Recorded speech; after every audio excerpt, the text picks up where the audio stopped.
नमस्कार, मैं हूं संजीव श्रीवास्तव। आप देख रहे हैं 4 PM न्यूज नेटवर्क।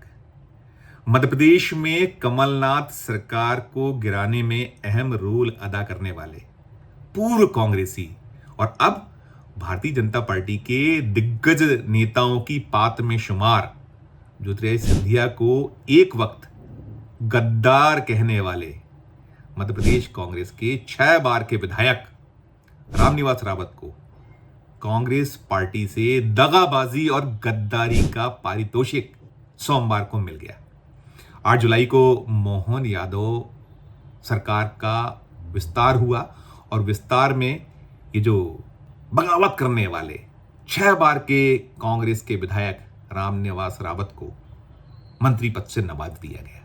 उनको मंत्री पद से नवाज दिए जाने के बाद बहुत सारे सवाल खड़े हो रहे हैं। सबसे बड़ा सवाल यह है कि अभी रामनिवास रावत का इस्तीफा मंजूर ही नहीं हुआ और कांग्रेस का विधायक होते हुए उन्हें भारतीय जनता पार्टी की सरकार में मंत्री पद की जगह मिल गई, मंत्री बना दिया गया। यह सच है कि जो दल बदल कानून है या जो संविधान है वो कहता है, उसमें स्पष्ट निहित है कि कोई भी यदि विधायक है वो दल बदल करता है तो उसे सबसे पहले इस्तीफा देना चाहिए। इस्तीफा देने के बाद चुनाव लड़ना चाहिए और चुनाव लड़ने के बाद यदि वो मंत्री बने तो वो ज्यादा स्वस्थ है। लेकिन यदि कोई मुख्यमंत्री किसी को अपने कैबिनेट में जगह देना चाहता है, उसमें एक ये भी संविधान में व्यवस्था है कि बिना विधायक हुए भी मंत्री बनाया जा सकता है। ठीक है, वो अपनी जगह, लेकिन जो परंपरा परिपाटी है कि कम से कम इस्तीफा मंजूर तो हो, उसके बाद ये मंत्री पद दिया जाए। लेकिन यहां तो उल्टी गंगा बह रही है। मध्य प्रदेश की सरकार में, मोहन यादव सरकार में, मोहन यादव प्रधानमंत्री नरेंद्र मोदी, केंद्रीय गृह मंत्री अमित शाह के यस मैन है, किसी से छुपा हुआ नहीं है। जो चुनाव 2023 में हुए थे उसमें देखा गया था कि जो 5 राज्यों के चुनाव में मध्य प्रदेश, राजस्थान, छत्तीसगढ़ में भारतीय जनता पार्टी की सरकारें बनी थी तो कैसे मुख्यमंत्रियों का चुनाव हुआ था। पर्ची वाला मुख्यमंत्री कहा जाता है तीनों राज्यों में जो है, देखा था पूरे देश ने। तो उन्हीं में से एक मोहन यादव है। यसमैन, बार बार उनमें आरोप लगता है कि वो तो यसमैन मुख्यमंत्री हैं, पर्ची वाले मुख्यमंत्री हैं। तो उनके द्वारा ये कदम उठाया गया, उस पर सवाल इसीलिए खड़े हो रहे हैं कि बिना इस्तीफा मंजूर हुए, और हम इसलिए 4PM इतनी विश्वास के साथ ये बात कह पा रहा है क्योंकि अभी जब मैं वीडियो बना रहा हूं 1 बजे दिन में, आज 8 जुलाई को, तो अब से कोई आधे घंटे पहले मैंने मध्य प्रदेश विधानसभा के प्रमुख सचिव AP सिंह से बात की है। AP सिंह ने 4PM को बताया है कि हमारे पास अभी तक रामनिवास रावत का इस्तीफा नहीं आया है। उन्होंने ये जरूर जोड़ा है कि हो सकता है कि विधानसभा के स्पीकर को इस्तीफा दिया, और ठीक है, इस्तीफा दे दिया जाना और बात है, उसकी मंजूरी और बात है। प्रक्रिया यह है कि जब इस्तीफा कोई देता है उसे स्पीकर मंजूर करता है। स्पीकर के मंजूर करने के बाद में बाकायदा उसका नोटिफिकेशन होता है। नोटिफिकेशन के बाद में उसे चुनाव आयोग को भेजा जाता है। चुनाव आयोग उस सीट को रिक्त करता है। अभी जब मैं इस समय 1 बजे भी मध्य प्रदेश विधानसभा का जो ऑफिशियल वेबसाइट है उसे खोलकर देख रहा हूं तो उसमें रामनिवास रावत को कांग्रेस विधायक के तौर पे ही दिखाया जा रहा है। और जो रिक्त सीटें हैं मध्य प्रदेश विधानसभा की, उसमें 2 सीटें दिख रही हैं। एक छिंदवाड़ा जिले की अमरवाड़ा और दूसरी सीहोर जिले की बुदनी। अमरवाड़ा सीट भी कांग्रेस के जो विधायक थे कमलेश शाह, उन्होंने बगावत की थी, भारतीय जनता पार्टी में शामिल हुए थे। 2024 के लोकसभा चुनाव के दौरान कमलनाथ का हाथ छोड़ा था और कांग्रेस का हाथ छोड़कर वो भारतीय जनता पार्टी के साथ हो गए थे। उन्होंने इस्तीफा दे दिया था और उस सीट पर भी उपचुनाव हो रहा है। और ये जो पूरा का पूरा आनंद फानन में रामनिवास रावत को आज मंत्री पद से नवाजा गया, उसके पीछे उसी अमरवाड़ा को रखकर देखा जा रहा है। दरअसल बताया जा रहा है कि अमरवाड़ा में बहुत अच्छी स्थिति में भारतीय जनता पार्टी नहीं है। एक 3 बार के कांग्रेस के विधायक कमलेश शाह को उन्होंने 2024 के लोकसभा चुनाव में तोड़ लिया था। तोड़ने के बाद जब उनका इस्तीफा हो गया, अब उपचुनाव हो रहा है, तो उन्हें टिकट भारतीय जनता पार्टी ने दिया है कमलेश शाह को। और निकलकर तो यह भी आया था कि ये जो मोहन यादव सरकार का जो विस्तार हो रहा है, मंत्रिमंडल का विस्तार, और उसमें कमलेश शाह को भी मंत्री बनाया जा सकता है। क्योंकि बहुत सारी बाध्यताएं हैं, इस वक्त आचार संहिता लागू है उस जिले में, तो उसके तहत कई बाध्यताएं हैं, कई कानूनी अड़चने हैं कि आप वो सीधे सीधे यदि मंत्री बनाते तो वो एक संदेश जाता कि आपने प्रलोभन दिया जनता को, लेकिन ये प्रलोभन दूसरे तरीके से भारतीय जनता पार्टी ने दिया, ऐसा माना जा रहा है, सरकार ने दे दिया ऐसा माना जा रहा है।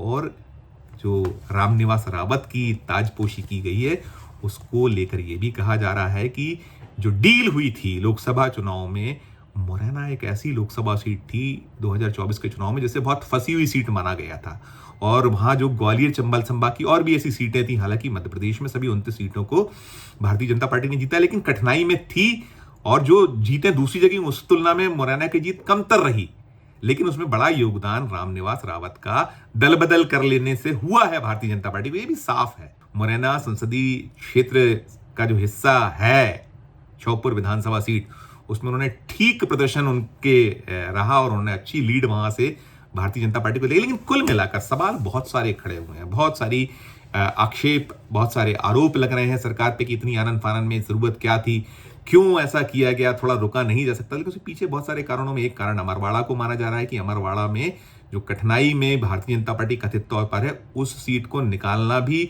एक इसके पीछे भारतीय जनता पार्टी सरकार जो संगठन उसका कहीं एक उद्देश्य छुपा हो सकता है, ऐसा माना जा रहा है। लेकिन जो सवाल हो रहे हैं उस सवाल में यही है कि क्यों नहीं इस्तीफा पहले मंजूर कर लिया गया? यदि आपको बनाना ही था तो ये चीज 2 दिन पहले हो सकती थी, या रविवार शनिवार छुट्टी के दिनों में भी ऐसा होता रहा है यदि आपको कोई इमरजेंसी जैसी स्थिति है। हालांकि इमरजेंसी नहीं थी, मध्य प्रदेश विधानसभा का सत्र चल रहा है। अभी शुक्रवार को ही, जो बीता हुआ शुक्रवार है, तभी कांग्रेस ने एक शिकायत की थी कि रामनिवास रावत और जो एक और विधायक हैं बीना की सप्रे, इन दोनों के खिलाफ शिकायत थी कि इनके खिलाफ दल बदल कानून के तहत कार्रवाई की जाए, इनकी सदस्यता समाप्त की जाए। लेकिन उसके पहले एक दूसरा खेल कर लिया गया, उन्हें बना दिया गया। हालांकि इस्तीफा देना होगा रामनिवास रावत को, लेकिन जो प्रक्रिया है उस पर सवाल उठ रहा है। कहा यही जा रहा है कि मोदी शाह जो करते चले आ रहे हैं बीते 10 सालों से, लोकसभा में जो उदाहरण दिए जाए कि जो वहां हो रहा है वही सब राज्यों की विधानसभा में हो रहा है। और चूंकि ये डबल इंजन की सरकार वाला राज्य है, मध्य प्रदेश भी भारतीय जनता पार्टी शासित राज्य है, तो जैसे राजा वैसी प्रजा, उसका उदाहरण दिया जा रहा है।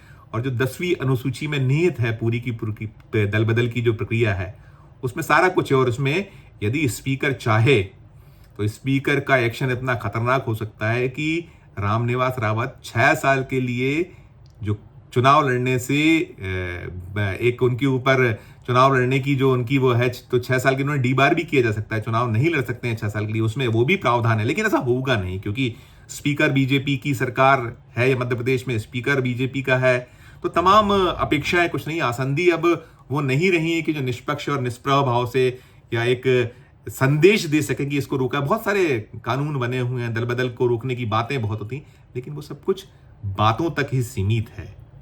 उससे जो एक संदेश जाना चाहिए वो देने की कोशिश ना तो कोई राज्य की सरकार करती है, ना स्पीकर करते हैं, ना केंद्र में ऐसा होता है। जहां जिसको जो सूट हो रहा है, यदि यही कोई अगर विरोध में जा रहा होता सरकार के, तो तब जरूर एक्शन कार्रवाई हो जाती। लेकिन ये तो वैसे ही है कि सैया भय कोतवाल तो अब डर काहे का। और जो मध्य प्रदेश कांग्रेस के प्रदेश अध्यक्ष जीतू पटवारी, उन्होंने एक्स किया है, यानी ट्वीट किया है। उन्होंने कहा यह लोकतंत्र की हत्या है, कुर्सी की सौदेबाजी है। और याद कीजिए जब 2020 में सिंधिया ने मध्य प्रदेश की कमलनाथ सरकार को गिराया था, तब भी यही आरोप लगे थे कि बहुत मोटी रकम लेके 25 करोड़ 30 करोड़ 40 करोड़ के ब्लेम्स हुए थे कि ये लेकर दल बदल हुआ और फिर मंत्री पदों से नवाजा गया। बाद में उन्हें टिकट दिए भारतीय जनता पार्टी ने। बीजेपी जो खुद को पार्टी विद द डिफरेंस कहती है, वो किस स्तर पर पहुंच चुकी है। केसरिया अगर करना है किसी राज्य को तो किसी भी स्तर तक जा सकती है। बहुत सारे राज्यों के उदाहरण देश में हैं। तो वैसे ही कुछ ऐसी मध्य प्रदेश में हुआ। और जो मैं जीतू पटवारी की बात करता हूँ, जीतू पटवारी ने कहा है कि हमने स्पीकर, मध्य प्रदेश विधानसभा के जो स्पीकर हैं नरेंद्र सिंह तोमर, उनसे प्रमाणों के साथ शिकायत की थी, लेकिन उन्होंने अनदेखी की। और आज मध्य प्रदेश के राज्यपाल, वो भी लगते जिगरों में शुमार होते हैं प्रधानमंत्री जी के, नरेंद्र मोदी जी के, उनको लेकर भी आरोप यही लगाया कि उन्होंने भी जो नियम है, प्रक्रिया है, कानून है, संविधान है, उसकी अनदेखी की। अब ये पूरा का पूरा मामला और मसला तूल पकड़े हुए है, राजनीति गरमाई हुई है और आरोप प्रत्यारोप का दौर शुरू है। लेकिन इसमें बहुत कुछ निकल कर आएगा, इसकी संभावनाएं बिल्कुल नहीं है, क्योंकि जैसा मैंने कहा कि सैया भय कोतवाल तो अब डर का आएगा। लेकिन जो भी निकलेगा 4 PM अपने दर्शकों तक जरूर पहुंचाएगा। इस वीडियो में फिलहाल इतना ही। हम फिर किसी नए विषय, किसी नए वीडियो के साथ आपके समक्ष उपस्थित होंगे। हमारा अनुरोध कि हमारे चैनल को लाइक कीजिए, सब्सक्राइब कीजिए और यदि आपने हमारे चैनल के ज्वाइन का बटन मध्य प्रदेश का नहीं दबाया तो जरूर दबाइए। हमारे इस वीडियो के कमेंट बॉक्स में जाकर कमेंट भी कीजिए कि ये खबर आपको कैसी लगी। हमारे वीडियो को अधिक से अधिक से शेयर भी कीजिए। साथ में हमारे अन्य राज्यों के चैनलों और हमारे नेशनल चैनल को भी लाइक कीजिए, सब्सक्राइब कीजिए। और यदि ज्वाइन का बटन उनका भी नहीं आप दबा सके पाए हैं तो जरूर दबाइए ताकि हर खबर आपको वक्त पे मिल सके। बेल आइकन दबाइए और प्यार बनाए रखिए। देखते रहिए 4 PM न्यूज नेटवर्क। धन्यवाद, नमस्कार।